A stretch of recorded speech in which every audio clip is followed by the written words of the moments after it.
다시 한번 주님 앞에 고백하며 주님의 그 음성을 듣기 원합니다. 주님의 그 사랑을 듣기 원합니다.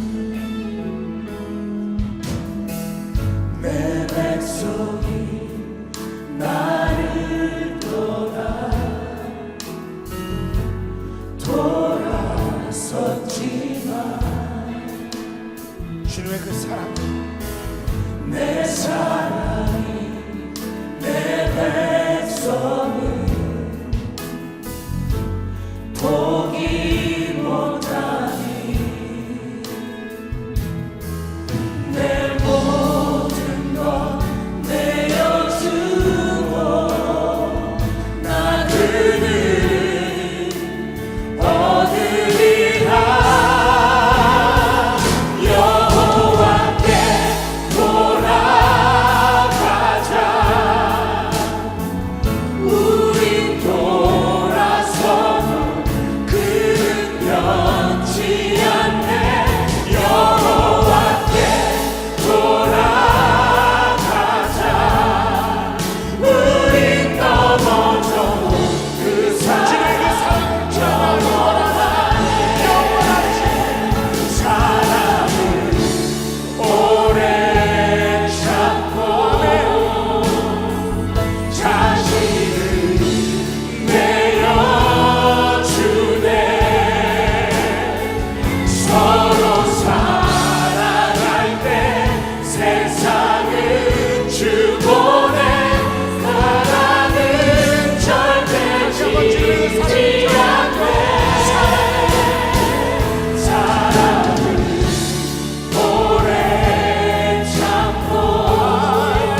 이사야서 30장 18절부터 26절 교독하도록 하겠습니다.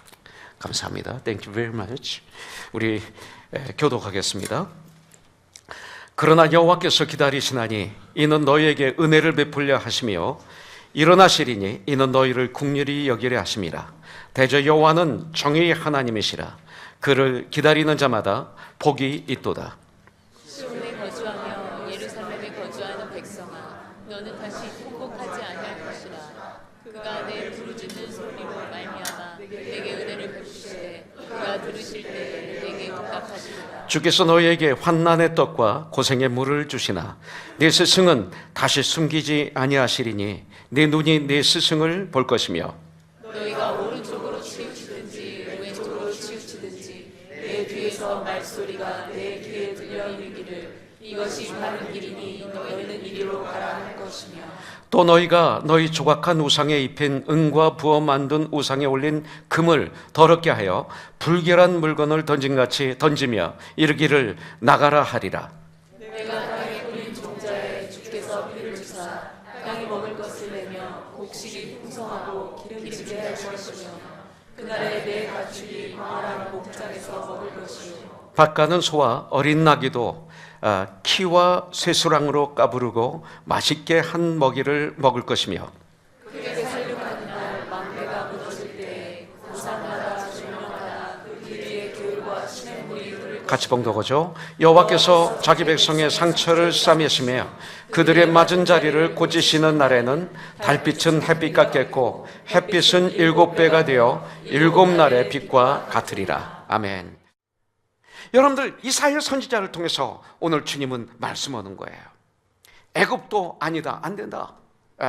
바벨론도 아니다, 안 된다. 아수로도 아니다, 안 된다. 저들을 믿거나 저들과 타협하지 말고 오직 하나님을 바라고 하나님을 의지하라고 주님은 이사야서를 통해서 우리에게 말씀하는 거예요. 오늘 주님의 음성을 우리는 들어야 돼요. 18절에 보면 그러나 여호와께서 기다리시나니 이는 너희에게 은혜를 베풀려 하심이라. 일어나시리니 이는 너희를 긍휼히 여기려 하심이라. 대저 여호와는 정의의 하나님이시라. 그를 기다리는 자마다 복이 있도다 그랬어요. 하나님은 우리들에게 은혜를 베푸시기 위해서 기다리시는 분이에요. 기다리심, 기다리심의 축복, 기다리는 축복. 하나님은 우리들을 기다리십니다.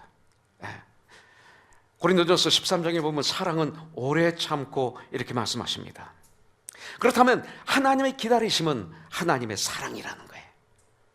하나님의 오래 참으신 거예요. 우리가 뭔가를 기다린다는 것은 그 기다리는 것에 대한 신뢰가 있기 때문에 기다리는 거지, 신뢰가 없으면 금방 포기하죠, 가죠. 하나님께서 우리를 기다리신다는 것은 하나님께서 저와 여러분들을 신뢰하고 계시다는 의미예요. 아까 찬양처럼 전지전능하신 하나님을 신뢰하지 못할 때가 우리가 많이 있어요. 우리 자신이 허물투성인 인간들을 하나님은 신뢰해 주신다는 거예요. 그럼에도 불구하고 이것이 축복입니다. 오늘 본문에서 이스라엘 백성들이 하나님을 신뢰하지 못하고 어리석게 하나님의 길을 떠났음에도 불구하고 그런 인간들을 하나님은 신뢰하시면서 기다리신다, 이렇게 우리에게 말씀하시는 거예요. 18절에 보니까 하나님의 기다림은 그냥 기다리시는 것이 아니라 그 기다림 속에 뭐가 있습니까? 그 크신 하나님의 사랑과 하나님의 자비와 하나님의 은혜가 담겨져 있다고 오늘 말씀을 통해서 알려주고 있어요.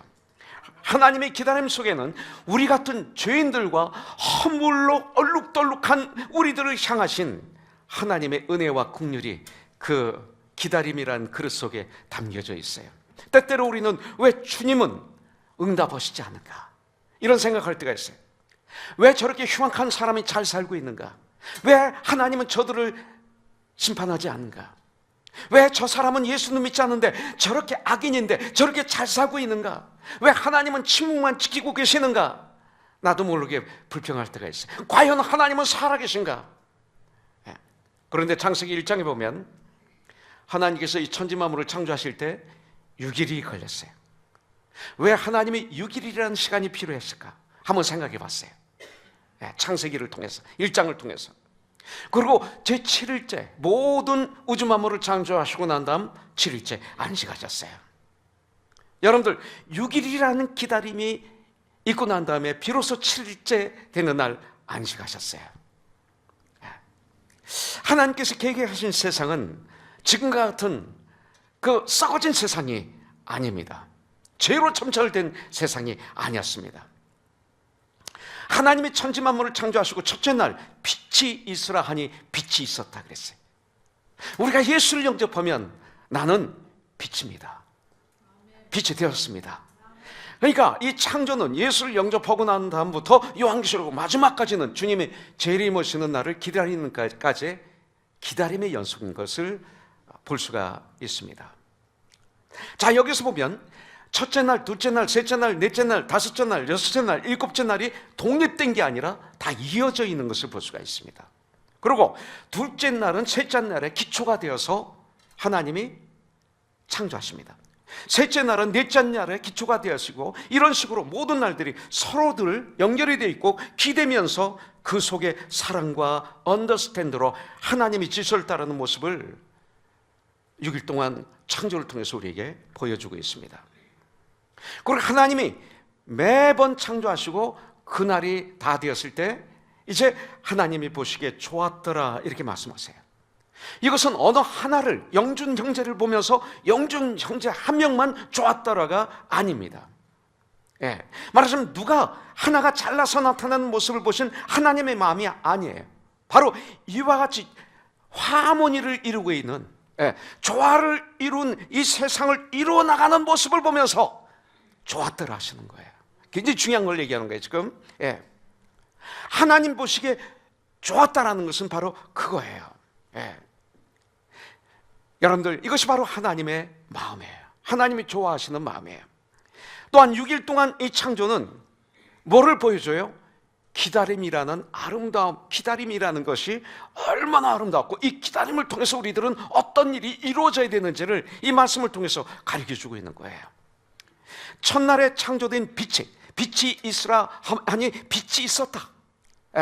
그런데 이 빛은 여러분들 첫날 창조되어서 창조가 완성될 때까지 이 빛은 계속 비추고 있었어요. 이것이 우리예요. 첫날 창조된 이 빛은 외롭게 세상을 비추고 있었어요. 처음 이 빛이 창조됐을 때 빛 속에서 드러난 이 세상은 아름다운 세상이 아니었어요. 어둡고 혼돈이라고 그랬어요. 공허라고 그랬어요. 무질서였어요. 그런 상태임에도 불구하고 빛은 비추고 있었다는 거예요. 지금 이 세상이 공허하고 혼돈하고 어둡고 그렇지만 빛인 우리는 계속 비추고 있는 거예요. 이것을 여기서 말씀하고 있는 거예요. 혼돈과 공허한 세상을 소리 없이 비추는 것은 어떻게 보면 아무런 의미가 없는 것 같아요. 이 자그마한 빛이 태양에 환히 떠 있는데 조그만 촛불 보이지도 않아요. 그렇게 보일 수 있어요. 근데 성경은 너는 세상의 빛이다 그러셨어요. 그리스도인들은 보여줘야 돼. 이 소리입니다. 어디서, 공허 속에서, 혼돈 속에서, 흑암 속에서 보여주라는 거예요. 이런 빛된 삶을 위해서는 혼돈과 공허의 세상이지만 첫날부터 창조의 마지막까지 우리가 주님 나라 가는 그날까지 빛이 있으라 하는 하나님의 명령을 따라서 묵묵히, 그럼에도 불구하고 이 세상을 향해서 비춰주었던 그 창조의 그 빛의 의미를 우리가 깨달을 수 있어야 되는 거예요. 여러분들, 이제 하나님은 이처럼 기다리시는 하나님이시기 때문에 우리에게 요구하시는 것이 있어요. 그것이 뭐예요? 우리 교회가 24년 전에 출발할 때 몇 가지 성경 구절을 하나님이 저에게 주셨어요. 그 중에 하나가 에베소서 아닙니까? 그가 혹은 사도로, 혹은 선지자로, 혹은 복음 전원자로, 혹은 목사와 교사로 주셨으니, 에베소서 4장 11절, 이는 12절, 성도를 온전케 하며, 코너스톤 교회를 온전케 하며, 코너스톤이 성도입니다. 이 건물이 성도가 아니라, 교회가 아니라, 교회는 우리입니다. 교회를 온전케 하며 봉사의 일을 하게 하며, 이제는 성령을 받는 자가 아니라 섬기는 자가 되는 거예요. 예수님처럼. 그래서 그때 그리스도의 몸을 교회를 이루게 하려 합니다. 교회가 이루어지면 13절 하나님의 아들을 믿는 일과 아는 일에 하나가 되어 온전히 되어 예수님의 장성한 분량에 충만한 데까지 이르기를 주님은 요구하고 계시고 기다리시는 거예요. 18절에 보니까 마지막 부분에 이렇게 말씀하셔요. 그를 즉 하나님을 기다리는 자마다 복이 있도다. 하나님이 우리를 기다리시는데 그 하나님을 기다리는 우리들에게 복이 있다. 하나님의 뜻을, 하나님의 의를, 하나님의 인도하심을, 하나님의 보호하심을 세상이 아닌 기다리는 자들은 복이 있다. 이렇게 말씀하고 있어요. 하나님을 기다리는 마음을 가지고 있는 자들, 내 힘으로 하는 게 아니라 내 마음대로 하는 것이 아니라 세상에 끌려가는 게 아니라 하나님의 인도하심을 기다리는 마음을 가지고 있는 자들이 성경은 복이 있는 자들이라고 말씀하고 있어요. 여러분들 이제 하나님을 기다리는 저와 여러분들이 되기를 주님의 이름으로 축복합니다. 여러분들, 그런데 이스라엘 백성들은 이 마음을 가지지 못했어요. 15절 16절에 보니까 주 여호와 이스라엘의 거룩하신 이가 이같이 말씀하시되 너희가 돌이켜 조용히 있어야 구원을 얻을 것이요 회개하는 거예요. 주님 앞에 돌아가는 거예요. 잠잠하고 신뢰하여야 힘을 얻을 것인 믿음의 주여 우리를 온전히 하시는 예수를 바라볼 때 너희가 원하지 아니하고 이르기를 아니라 우리가 말 타고 도망하리라. 내 계획, 내 지식 하였으므로 너희가 도망할 것이요 또 이르기를 우리가 빠른 짐승을 타리라. 이 세상을 의지하는 내 능력을, 내 경험을, 내 주위 사람들을, 물질을 빠른 짐승을 타리라 하였으므로 너희를 쫓는 자들이 빠르리니. 하나님의 도우심을, 인도하심을, 은혜를 기다리지 못하는 내가 되지 않도록 깨어서 기도하고 말씀으로 가득 찬 내가 되어야 돼. 디모데전서 4장 5절에 보면 기도와 말씀으로 우리는 거룩하여진다고 성경은 말하고 있어요. 이렇게 조급한 결과 어떻게 됩니까? 17절에 보니까 한 사람이 꾸짖은 즉 1000사람이 도망하겠고 5이 꾸짖은 즉 너희가 다 도망하고 너희 남은 자는 겨우 산 꼭대기에 깃대 같겠고 산마루 위에 깃지 같으리라 하셨느니라. 허무한 인생들, 여러분들 그렇게 빨라도 그 빠른 효과가 하나도 없는 무의미한 인생이 될 수밖에 없다고 우리에게 오늘 가르쳐 주는 거예요. 마태복음 25장은 너무나 중요해요. 거기 보면 첫 번째 비유가 뭡니까? 열처녀의 비유입니다. 여러분들 기다리는 것도 기다리는 것이지만 신랑을, 열처녀가 여러분들 신랑이 오면 불을 밝힐 수 있는 기름을 준비하는 기다림이 되어야 된다라고 알려주는 비유예요. 그냥 기다리면 안 된다. 교회 안에 주님의 제 이름을 기다리는 사람들이 많이 있어요. 이 시대에 엄청나게 많이 있어요. 그런데 그 중에 아주 많은 사람들은 그냥 기다리고 있어요. 신랑이 오면 어둠을 밝힐 기름을 준비해야 되는데 자신의 편함과 육신의 정욕을 먼저 생각하면서 살아가는 자, 기름을 준비하지 않은 자, 이 소리예요. 기름을 준비하지 않고 기다렸던 어리석은 5 처녀들은 비록 기다리기는 했지만 신랑과 함께 혼인잔치에 들어가지 못했어요. 내쫓임을 받아요. 여러분들 기름을 준비하고 있습니까? 갈라디아서 5장 22, 23절에 보면 성령의 9가지 열매가 나와요. 사랑과 희락과 화평과 오래 참음과 자비와 양성과 충성과 온유와 절제니 이 같은 것을 금지할 법이 없느니라. 여러분들의 삶 가운데 이런 성령의 아름다운 열매들이 여러분들의 언어에, 여러분들의 표정에, 여러분들의 삶의 현장에 맺어지고 있습니까? 그래서 진정 하나님의 나라가 나의 삶의 터전을 통해서 주에 흐르고 있습니까? 이게 교회예요. 근데 가만히 눈을 들어서 교회를 보십시오. 교회가 주의 하나님의 나라를 이루는 통로인가? 그렇지 않으면 오히려 세상을 더 아프게 하는 곳인가?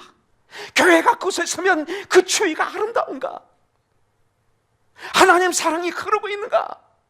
어둠이 물러가는가?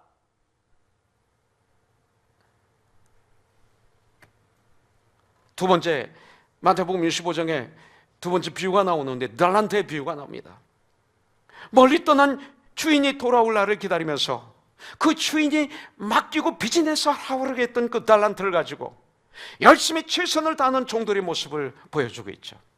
주님이 어느 날 재림하시는데 우리에게 맡겨준 달란트가 있어요. 달란트를 한국말로 표현하면 은사라고 그럽니다. 여러분들은 어떤 달란트를 받으셨어요? 여러분들 각각 은사를 받는 대로 하나님의 각양 은혜를 맡은 선한 청지기 같이 서로 봉사하라 그랬는데 은사가 어떤 은사가 있습니까? 여기 보니까 5달란트, 2달란트, 1달란트 은사가 다 달라요. 5달란트, 2달란트 받은 사람은 열심히 일해서 2배의 이익을 남겼죠. 나중에 주인이 돌아옵니다. 참 잘했다, well done. 착하고 충성된 종아, 네가 적은 일에 충성했구나. 오늘 내가 너에게 많은 걸 맡기리라. 너는 주인의 즐거움에 참여하리라. 놀라운 축복을 받아요. 근데 1달란트 받은 사람이 있어요. 그는 주인을 기다리기는 했지만 아무 일도 하지 않았어요. 여러분들 교회는 다니지만 구원받았다고 하지만 아무 일도 하지 않았어요. 한 명도 전도하지 않았어요. 성장도 없었어요. 주의를 유익하게 하지도 않았어요. 오히려 주의를 아프게 했어요. 이용만 했어요. 사기만 쳤어요. 도둑질했어요. 나만 알았어요. 교회에 그런 분들로 수두룩해요. 아무 일도 하지 않았어요. 아무 일도 하지 않았어요. 아무 일도 하지 않았어요. 내 삶을 통해서 이익을 남기지 않았어요. 죽을 때 보니까 아무 일도 하지 않았어요. 여러분들 그냥 그 달란트를 땅속에 묻어뒀어요. 은사를 땅속에 묻어뒀어요. 그렇게 교회 나와서 이용하려고 그래. 자꾸 일도 안 해요. 게을러요. 기다렸다가 주인을 만나기는 했지만 당장 쫓겨나서 어두운 곳에서 이를 가며 슬피 울게 되었다라고 말하고 있지 않습니까? 기다리시는 하나님이세요. 사도행전 1장 8절에 이 말씀이 중요해요. 오직 성령이 임하시면 너희가 권능을 받아요. 그러면 예루살렘과 온 유대와 사마리아 땅까지로 나의 증인이 되리라. 이것은 먼데 선교가라는 얘기가 아니에요. 나의 삶의 현장에서 성령이 임하시면 권능을 받는데 이 권능이 뭐냐? 나의 삶의 현장에서 작은 예수의 삶을 산다 이거예요. 나를 통해서 예수가 드러나는 거예요. 세 번째 비유가 나와요. 마태복음 25장 양과 염소의 비유입니다. 마지막 심판날을 기다리면서 살았던 양의 무리들과 염소의 무리들이 나옵니다. 누가 정말로 참되게 하나님을 기다리며 살았는가 하는 것은 하나님께서 아시죠. 마지막 심판날에 제대로 기다리면서 살았던 사람과 그렇지 않았던 사람은 분명하게 구분이 될 것을 알려주고 계시는 거예요. 사랑하는 우리 형제자매님들, 이 세상에서 우리의 삶은 하나님을 기다리는 삶이 돼야 돼. 세상이 아니에요. 내가 어떻게 성공해서 행복하게 잘 살 수 있을 것인가, 이거 중요합니다. 우리 예수 믿는 사람에게도 그런 축복을 주셨어요. 그러나 이것을 생각하기 전에 나를 통해서 하나님께서 이루고자 원하시는 것이 무엇인지 먼저 고민해야 돼요. 너희는 먼저 그 나라와 그 의를 구하라. 그리하면 이 모든 것을 너에게 더하시리라. 하나님이 나를 향하신 그 원하시는, 하나님이 원하시는 방법으로 하나님이 우리에게 향하신 목적을 향해 나갈 것인지, 그렇지 않으면 그렇게 안 할 것인지 먼저 생각하고 결단해야 돼요. 지금 허락해 주신 형편에서 나의 삶의 환경 속에서 이웃에게 베풀 수 있는 예수님의 은혜와 예수님의 사랑과 예수님의 긍휼을 먼저 생각하고 실천할 수 있어야 돼요. 이렇게 살아가는 것이 하나님께서 원하시는, 하나님을 기다리며 살아가는 삶인 줄 분명히 믿습니다.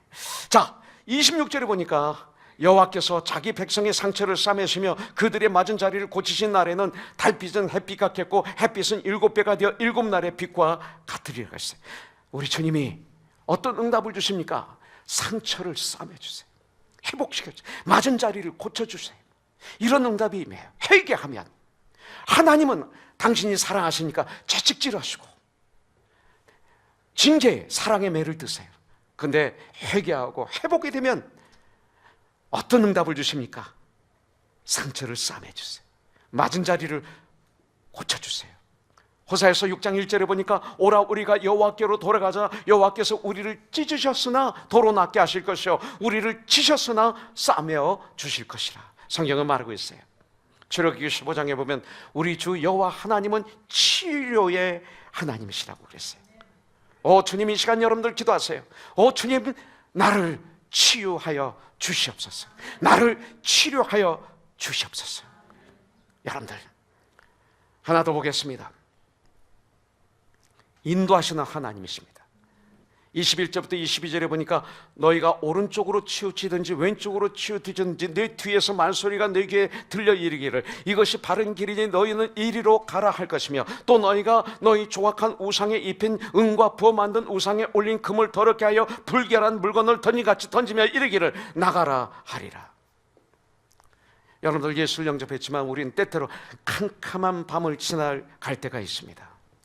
너무나 캄캄해서 내가 어디로 가야 될지, 어느 쪽으로 가야 될지 앞이 캄캄할 때가 있습니다. 그러나 나를 기다리시는 하나님, 나에게 응답하시는 하나님, 나의 하나님은 나의 삶의 어떤 상황 속에서도 주님은 구체적으로 인도하시기를 원하시고 믿음의 주여 우리를 온전케 하시는 예수를 바라볼 때 그 예수님은 우리를 인도해 주실 줄 분명히 믿습니다. 여러분들, 하나님께서 출애굽할 때 홍해의 기적을 보여주셨어요. 출애굽하도록 인도하시고 홍해를 통과하도록 인도하셨어요. 나의 삶의 현장에서도 그래요. 광야의 길에서, 우리의 광야의 인생 여정에서 불기둥으로 구름기둥으로 우리를 인도해 주신 분이에요. 구약만이 아니에요. 하나님의 인도하심은 믿는 자들만 경험할 수 있는 놀라운 축복이에요. 여러분들, 우리 모두는 믿음이 있어서 다 구원받았을 거예요. 그러나 우리가 풍성한 삶과 하나님을 기쁘시게 하는 삶을 살기 위해서는 한 단계 더 나아가 주님의 인도하심에 순종해야 돼. 말씀에 순종해야 돼. 나를 기다리시고 나의 기도를 응답하시고 우리를 인도하시길 원하시는 나의 하나님을 의지하는 성도들마다 우상을 버리고 이길 수 있는 능력이 분명히 주어질 줄 믿습니다. 그것이 22절에 또 너희가 너희 조각한 우상에 입힌 은과 부어 만든 우상에 올린 금을 더럽게 하여 불결한 물건을 던짐같이 던지며 이르기를 나가라, 나가라, Be gone, 나가라. 여러분들, 예수의 이름으로 명하노니 나가라. 여러분들, 지금 나의 우상은 무엇일까요? 물질일 수가 있어요. 나의 자일 수 있어요. 과거의 아픈 상처가 내 마음 중심에 자리를 잡고 있을 수가 있어요. 그럼 그것이 상처가 우상인 거예요. 골로새서 보면 탐심은 곧 우상 숭배라고 그랬어요. 욕심이. 아니, 내 자녀가 우상인 사람이 있어요. 내 자녀, 내 사업, 나의 직장이, 이런 것들은 주님이 뭐라고 그러셨어요? 부려라 그랬어요. 부려라, 다스려라. 근데 내가 부려야 될 존재의 노예가 되어 있다면 저주 아닙니까? 여러분들, 오늘 우리는 기도해야 돼요. 하나님, 우리에게 놓여 있는 우상들을 버리고 주님을 바라보게 해주세요. 주님만 의지하게 해주시옵소서. 믿음의 주여, 나를 온전케 하시는 예수를 바라보게 해주시옵소서. 예수를 믿게 해주시옵소서. 예수를 신뢰하게 해주시옵소서. 그는 부끄러움을 개의치 않으시고 십자가 달려 죽으셨다 그랬어요. 그 좋은 것을 위해서 2000년 전에 십자가에서 그림에는 가렸지만 2000년 전 역사를 보면 완전히 베낀 거예요. 그리고 십자가에 달리신 거예요. 부끄러움을 개의치 않으셨어요. 누구를 위해서? 우리를 위해서. 그 기쁨을 위해서. 그게 우리 주님의 사랑이에요. 그리고 두 팔을 벌리고 지금도 우리를 기다리고 계세요. 볼지어다 내가 세상 끝날까지 너희와 항상 함께 있으리라. 내가 내 마음을 두드린다. 세정아, 네가 결단하고 내 마음의 문을 열면 내가 너에게로 들어가. 너와 더불어 먹고 너는 나와 더불어 먹으리라. I will go with you. 그럼 된 거죠. 하늘과 땅의 권세를 가지신 예수님이 나와 함께 하시면 되는 거죠. 할렐루야.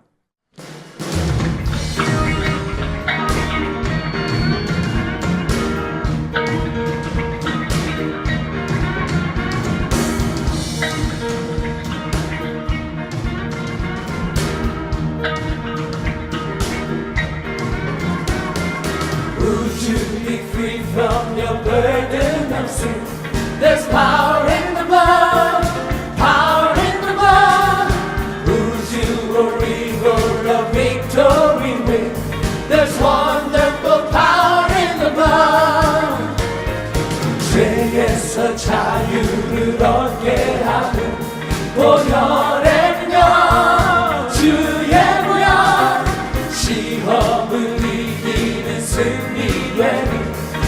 놀라운 능력이로다 주의 보혈 능력이 있도다 주의 이름으로 주의 보혈 그 어린 양의 매우 귀중한 피로다